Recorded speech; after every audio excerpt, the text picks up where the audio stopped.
is Inna, Assistant Professor in Home Science. Today I am going to take class on construction of textile fibers, that is yarn making, weaving and the effect on the performance of fabrics. The raw material for weaving or knitting of the fabrics or garments are yarns and threads suitable for that particular garment or fabric. When fibers are twisted together, yarn is formed.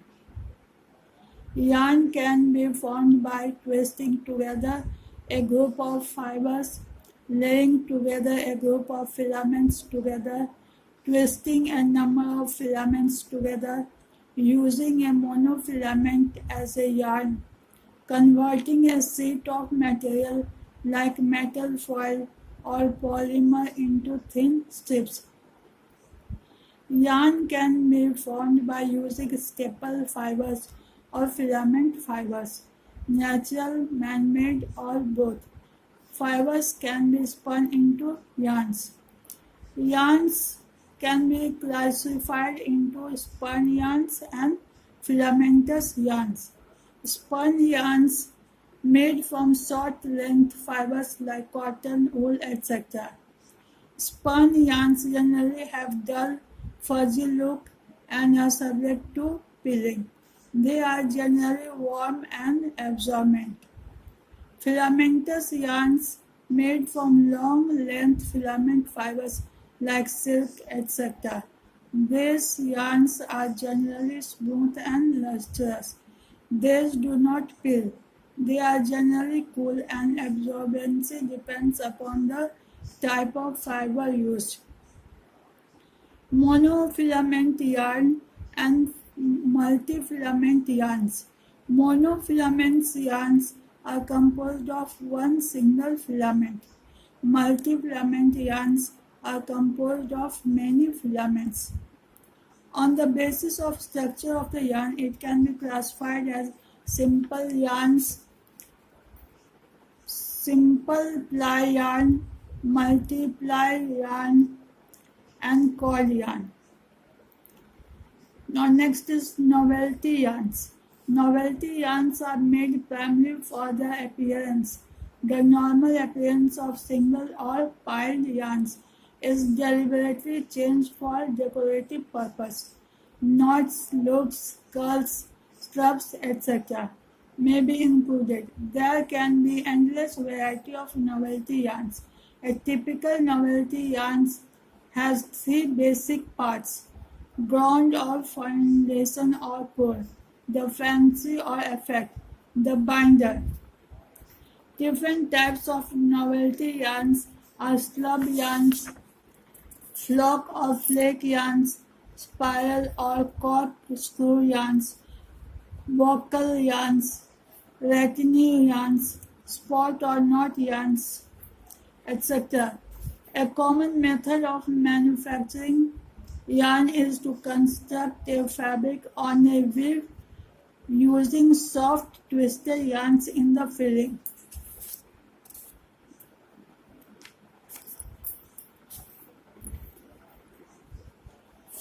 Now the properties of yarns. Properties of yarns are threads and yarn. Yarn twisted, balance, and yarn number. Yarn formation. Many processes are involved in formation of yarn from stable fibers. These processes are called cotton, sorting and blending, packing, carding, combing, dyeing, roving and spinning. Wool needs to be sorting, scoring, carding and combing, spinning. Now next is weaving.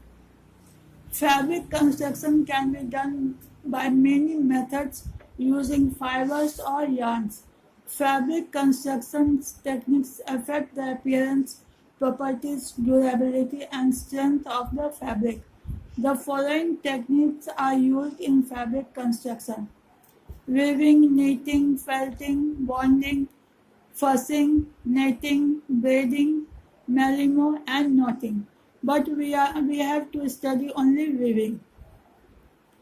Weaving is one of the oldest arts. Man used this art in making of baskets, mats, roofs and walls of huts with leaves and bark of trees. With the passage of time, raw looms were made which were very basic and hand operated. Nowadays, looms are power operated and are quite improved than the earlier looms. Both hand loom and power loom work on the same principle. Weaving is a technique of fabric construction in which at least two sets of yarns are interlaced at an angle of 90 degrees. Lengthwise yarns parallel to selvage are called wrap yarns or ends. Yarns perpendicular to wrap are called weft, picks or filling. Weave is the manner in which the two sets of yarns are interlaced is known as weave. This affects the characteristic like appearance, durability, etc. of the cloth. Weaving process is carried out on a machine called loom. The loom can be both hand operated and power operated.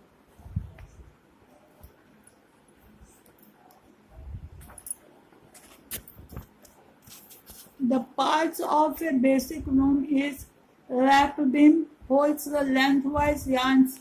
It's located at the back of the loom and is controlled so that it releases yarn to the loom as it is needed. The headers are the wire or metal strips with an eye located in the center through which the wrap ends are threaded.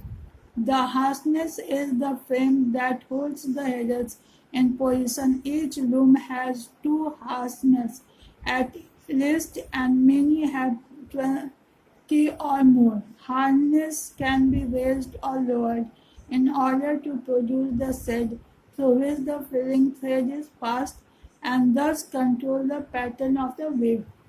The subtle filling yarn carrier moves back and forth in the thread, passing the filling threads between the wraps. Threads. The reed is a comb like Davis, and the opening between wires in the reed are called dents. Wrap threads pass through the headers and then through the dents. Reed keeps the wrap ends from tangling and beats and packs the filling threads into their proper position. The reed is parallel to the harness. It beats the woven fabric to make it firm. The cloth beam is located at the front of the loom and holds the completed fabric. The basic weave operations consist of 4 steps. First is threading, second is picking, third is beating up the battening, fourth is taking up and letting off, selvage, count of the cloth, balance of the cloth.